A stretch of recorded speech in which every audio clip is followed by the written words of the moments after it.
sobre la mesa. Voces sobre la mesa. Estamos en total desacuerdo ante un modelo de sociedad que tiene como uno de sus principios estructurales la desigualdad y discriminación. Ahorita un niño de 5 años le das un teléfono, pues se queda en el teléfono. O sea, antes los niños aprendían más. Diálogo abierto sobre distintos temas de la realidad latinoamericana, caribeña y mundial. Voces sobre la mesa. Voces sobre la mesa. Colombia hace menos de 10 años ha sido reconocida internacionalmente como ejemplo internacional de reconciliación tras el acuerdo de paz del año 2016 con las Fuerzas Armadas Revolucionarias Colombianas FARC, y hoy vive en medio de una crisis en materia de seguridad. Lo que entonces fue celebrado como un modelo de fin del conflicto ahora se ha convertido en fuente de violencia y también retorno del miedo de mucha de la ciudadanía. Es un gusto compartir con cada uno de ustedes, amigos y amigas, que nos están sintonizando en América Latina y el Caribe a través del programa Voces sobre la Mesa, una producción de la Asociación Latinoamericana de Educación y Comunicación Popular, ALER, con cada una de las radios que en este continente somos parte de este proyecto de comunicación popular y alternativa. Y bueno, de Honduras, en el centro de América, saludamos hasta el sur del continente, nuestro compañero Alexander Medina de la Federación Internacional Fe y Alegría. Alexander, ¿qué tal estás? ¿Qué tal, Yolani? Saludos muy buenas y bienvenidos y bienvenidas nuevamente pues a discutir y a poner sobre la mesa justamente pues voces que tienen que ver con realidades de nuestro país, y como muy bien decías en la introducción, pues hoy le queremos dedicar el espacio a Colombia, y para ello pues recibimos a nuestro invitado, al amigo Erasmo Escobar, quien es director de Eco de Pasto, una radio popular, una radio campesina en Nariño, pero que bueno, sigue muy de cerca también lo que viene ocurriendo en este país. Bienvenido, Erasmo, qué bueno que te permitiste este espacio para compartir con cada una de las socias que somos parte de ALER. ¿Qué tal? Muchas gracias, un atento saludo para ustedes, y para mí es un placer participar en este prestigioso programa hablando de la situación de nuestro país.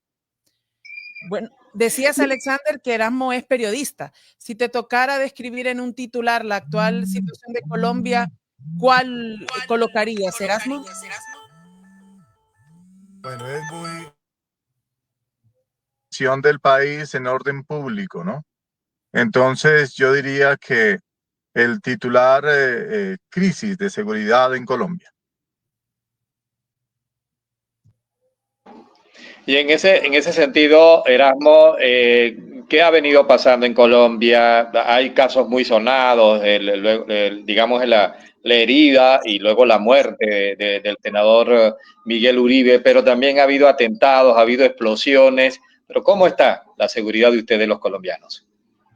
Sí, lastimosamente hay una escalada de violencia, sobre todo en el suroccidente colombiano, que es una de las regiones en donde impera el narcotráfico y los grupos armados al margen de la ley. Hay problemas estructurales, sin duda alguna, en cuanto a la presencia del Estado en sí, para que funcione como garante de los derechos de los ciudadanos, ¿no? Entonces, los grupos armados al margen de la ley aprovechan esa ausencia de Estado para imperar con su propia ley y para imponer modelos de economías ilícitas como la minería ilegal y lógicamente el narcotráfico, que es el que ha permeado durante años los poderes del Estado y también financia la guerra en nuestro país.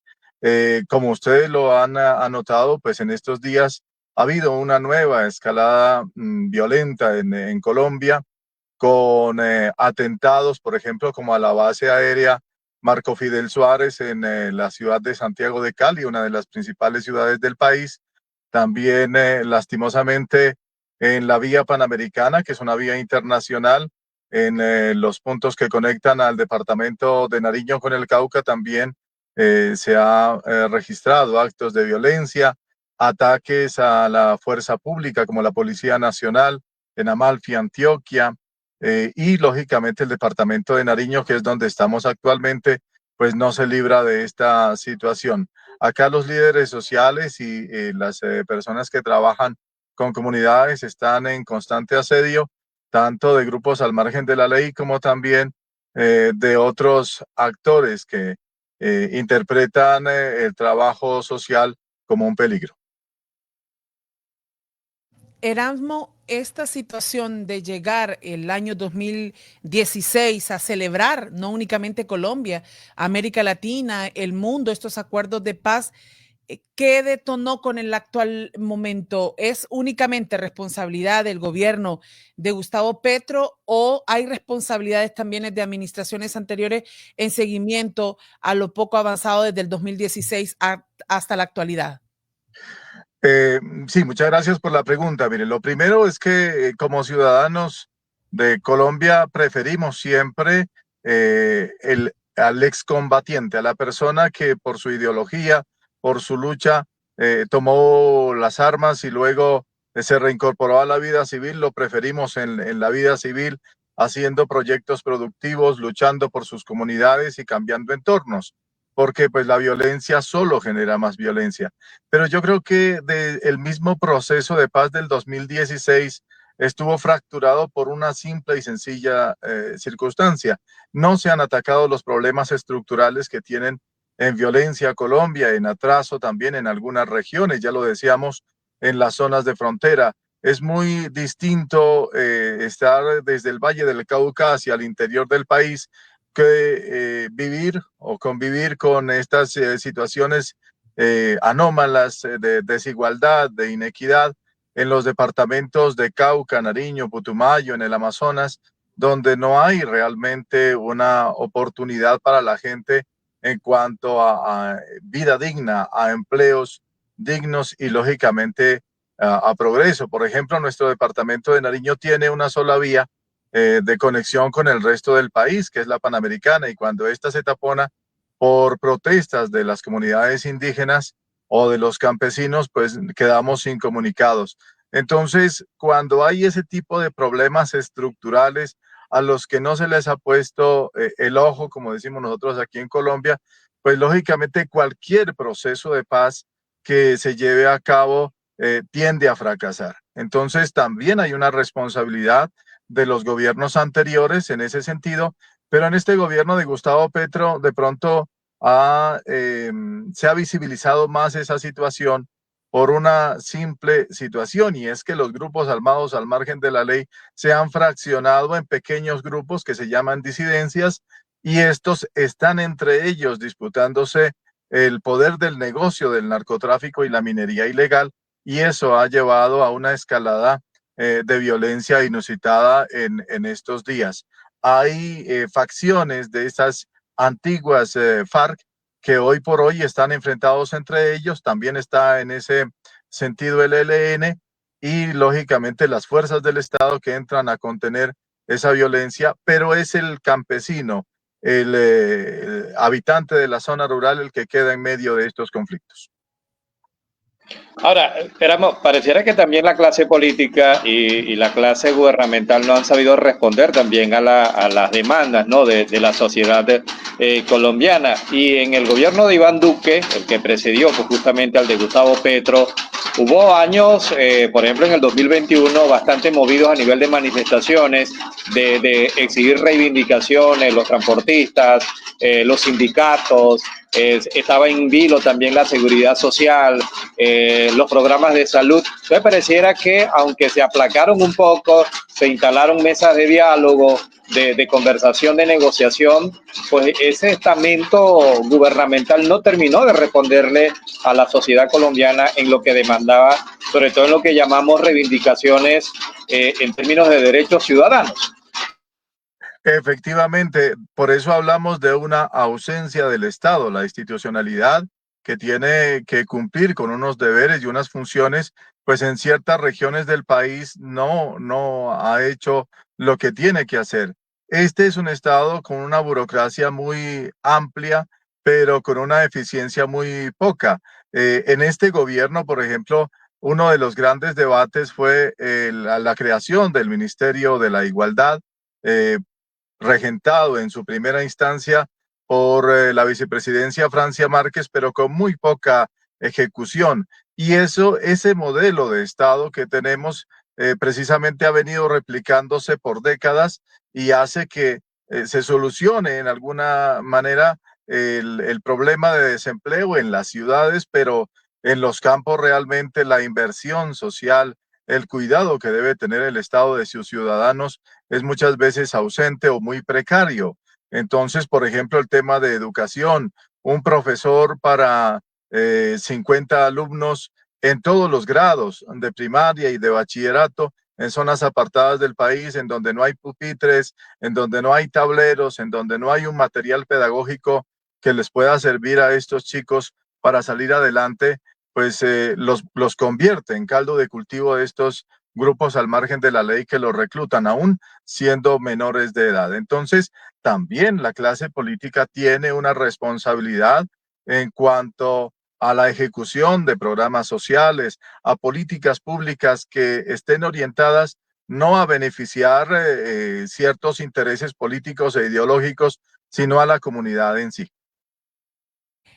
Bueno, queremos, Alexander Medina, decirle a la gente que nos está sintonizando, estamos en vivo esta tarde junto al periodista Erasmo Escobar. Él es de la emisora, director de la emisora Ecos de Pasto. Esta emisora, hay que decirlo, bueno, estamos entre mística ignaciana, es parte también de la Compañía de Jesús en Colombia. Y durante este tiempo, 83 años de servicio en Nariño, Colombia, tiene un compromiso con la comunidad promoviendo la fe, la cultura y la justicia en el sur de Colombia. Y hoy hablando qué está pasando en este país con esos acuerdos de paz y los recientes hechos de violencia.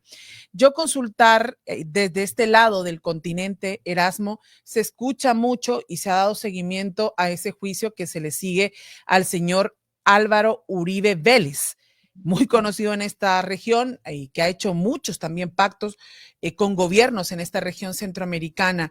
¿Qué papel juega este personaje dentro de la conflictividad colombiana y qué está pasando si tendría alguna influencia toda esta situación de crisis que ya nos colocabas como titular, lo que se está viviendo, ese juicio que se le sigue al expresidente colombiano? Bueno, en primera instancia hay que decir que Álvaro Uribe Vélez es un político que genera odios y amores, ¿no? Hay mucha gente que le sigue por sus ideales, por lo que se denominó en su momento la seguridad democrática, que alivió ciertos sectores del problema de los grupos insurgentes, pero que lógicamente tiene también algunas circunstancias que están en este momento en investigación y en proceso, ¿no?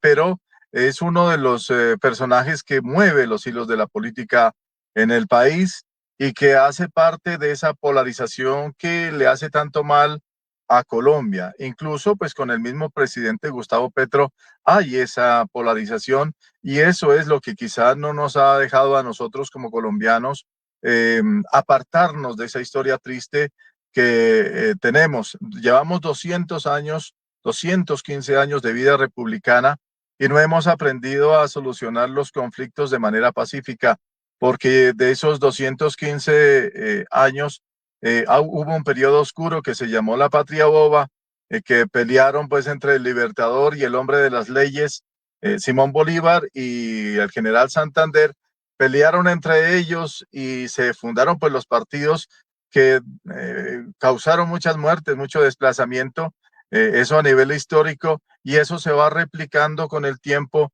y ahora en 60 años de conflicto siguen las circunstancias de conflicto armado, me refiero, siguen las circunstancias de uno y otro bando. Entonces, si usted apoya al expresidente Álvaro Uribe, entonces es malo, y si apoya a Petro también es malo. Yo creo en la justicia colombiana. Creo en que se debe o debe existir, lógicamente, un debido proceso en cuanto al juicio que se le lleva al expresidente Álvaro Uribe Vélez. Él tendrá las herramientas para demostrar en su debido momento si es o no inocente, y lógicamente la justicia también, con el ente acusador, pues procurarán demostrar lo contrario, ¿no? Porque de todas maneras hay también un manto de duda con lo que se denominó en Colombia los falsos positivos, que era hacer pasar a ciudadanos del común, a campesinos, como combatientes de estos grupos irregulares, y ese es un capítulo triste de nuestra historia. En la primera instancia, el expresidente fue condenado a 12 años, pero según el Tribunal Superior de Bogotá, pues esta condena no queda primero en firme porque hubo unos fallos de procedimiento o unas fallas de procedimiento mejor en la recaudación de las pruebas y demás, y el expresidente quedó en libertad a la espera de una segunda instancia. Pero eso es un tema candente que tiene nuestra política y la justicia colombiana. Ahora, se avecina el año que viene, hay elecciones presidenciales, ya se van moviendo pues algunas tendencias, algunas precandidaturas, ya los partidos políticos definirán, entiendo que en el mes de marzo, Erasmo, sus respectivos aspirantes formales, ¿no? Para competir. Gustavo Petro ha dicho, no, yo entrego la presidencia en el año 2026, pero pareciera también que en este evento en el que los colombianos elegirán pues a un nuevo presidente o presidenta, en todo caso, porque también hay precandidatas, Sí. vuelven a confrontarse modelos de sociedad, ¿no? Y te quiero preguntar, ¿qué pasó con la famosa paz total de Gustavo Petro? ¿En qué momento se perdió esa propuesta y no tuvo éxito? Bueno, la paz total del presidente Petro fue una apuesta de campaña y eso ha sido también bandera de campaña de otros gobiernos de prometer paz en el territorio, pero se queda en el discurso porque no hay acciones realmente que toquen el punto central, que es la desigualdad, la inequidad entre regiones y sobre todo pues que aborden el tema de la educación como la verdadera revolución. Entonces, cuando usted habla de paz, pero un campesino no tiene la posibilidad de cultivar la tierra, entre otras cosas porque no es propietario de esa tierra o porque simple y sencillamente la infraestructura vial de sus territorios no le permite sacar los productos hacia los principales centros de abasto, pues no tiene de qué vivir y tiene que dedicarse a las economías ilegales, que son las que estos grupos armados al margen de la ley aprovechan. Entonces, en ese sentido, pues ya lo decíamos anteriormente, ningún proceso de paz, ninguna apuesta que hable sobre la tranquilidad y la armonía de nuestro país es factible. Le ha faltado al gobierno de Gustavo Petro ejecución en ese sentido, no solamente mirar por el retrovisor y echarle la culpa a los demás, sino una gestión seria, importante y responsable con la gente. Entonces, mientras eso no ocurra, ningún gobierno, ni de izquierda ni de derecha, va a tener éxito en procurar la paz en Colombia. Erasmo, bueno, sos periodista y nos toca, además de informar, hacer contexto, analizar y brindarle a la ciudadanía la profundidad que tenga la posibilidad de tener información. A lo largo ya de estos primeros minutos has ido dando algunas de esas luces, pero en países como Honduras, como Centroamérica, siempre nos dicen vamos camino a la colombianización. Y es una expresión bastante fuerte porque pareciera, ¿verdad?, que todo lo que se está viviendo en Colombia son escenarios que no quisiéramos vivir. Pero, ¿cuáles son las lecciones que tendría que aprender este continente de América Latina, el Caribe y el mundo, si lo pudiéramos ver así, para que situaciones como esta, de incremento de violencia, de grupos armados, de asesinatos para un candidato presidencial no se dieran? Si te tocara hacer alguna reflexión particular o agregar algún otro elemento, ¿por dónde? ¿Cuál es ese camino que no deberíamos de cruzar en este continente para llegar a situaciones como estas?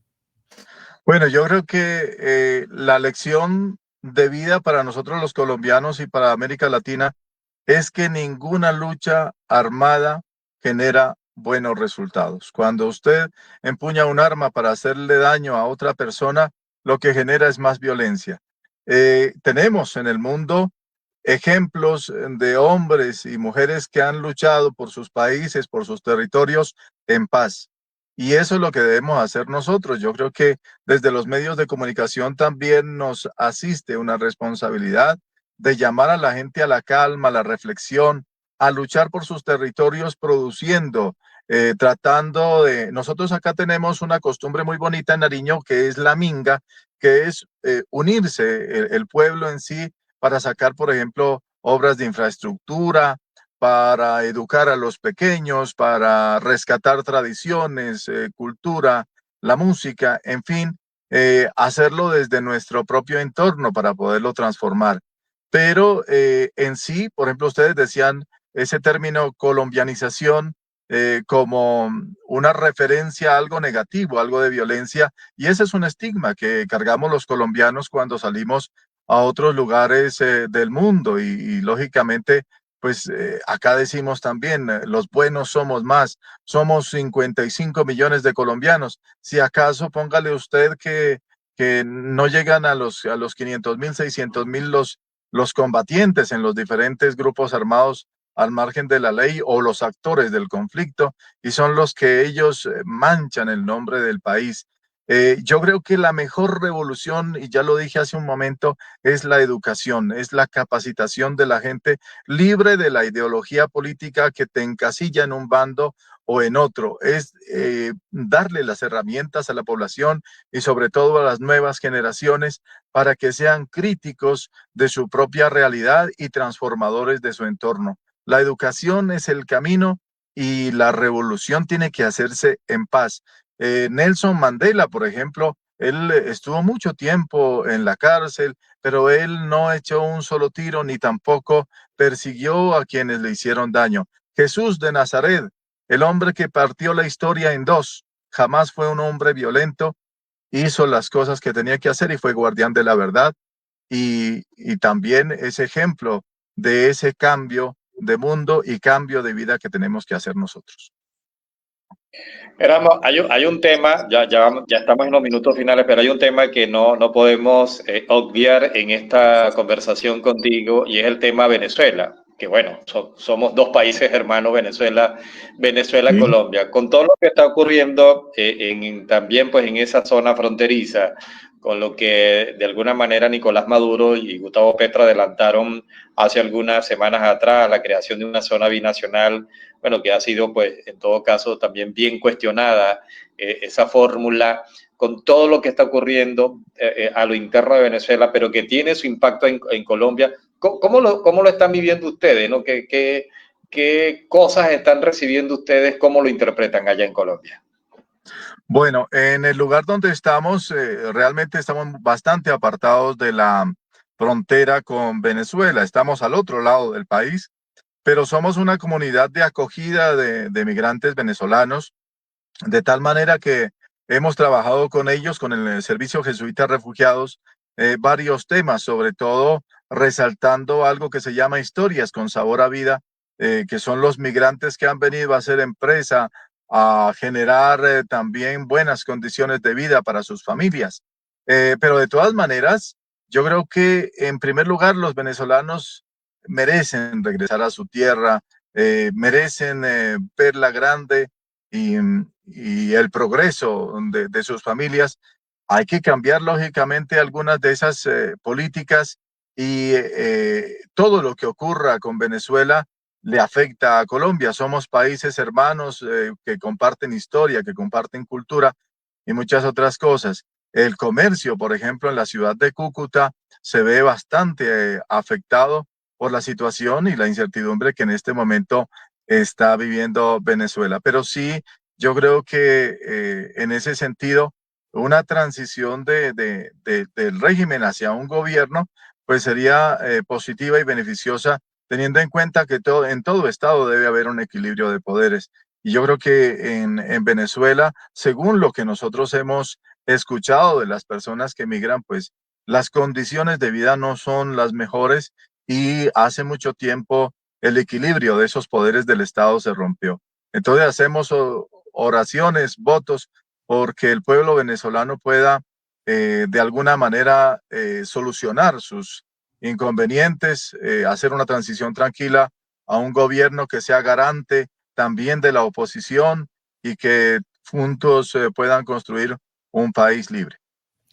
Bueno, Erasmo, en estos últimos 2 minutos que tenemos de este espacio, agradecerte profundamente que nos hayas permitido acercarnos, ir profundizando. Sabemos que hay que destinar mucho más tiempo y estar muy pendiente de todo lo que está pasando en Colombia, no, como muy bien lo decías, para las cosas negativas, sino también como esa promoción de la esperanza que ustedes están haciendo. El papel de los medios y particularmente de Ecos de Pasto, la emisora de la Compañía de Jesús, de la cual sos parte, si nos contás un poco de ese trabajo que están haciendo, que sin duda es fuente de esperanza para mucha gente en el sector de Nariño. Bueno, nosotros tenemos una fuerte audiencia en el sector campesino, entonces incidimos mucho en la vida regional, pero sobre todo siendo guardianes de la verdad, ¿no?